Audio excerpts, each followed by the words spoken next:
Good morning, good afternoon, or good evening. Welcome to my channel. Today you are going to learn how to round off corners.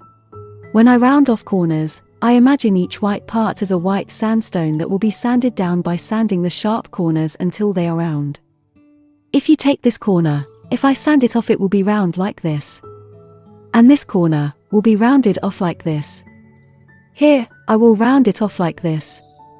Remember, you can round off as small or big as you want.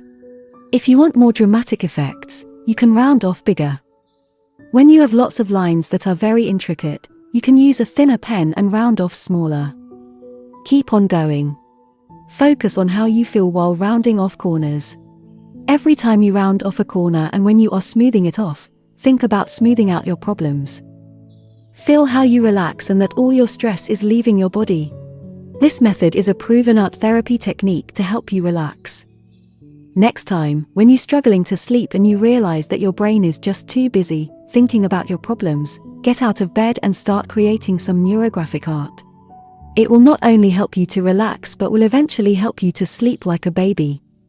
Begin by rounding off all the corners while smoothing out the lines, focusing your mind on getting rid of obstacles that cause procrastination. Look at how the connections are being strengthened and feel how your intentions are being reinforced. Think about the obstacles preventing you from succeeding and what you can do to eliminate or counteract them.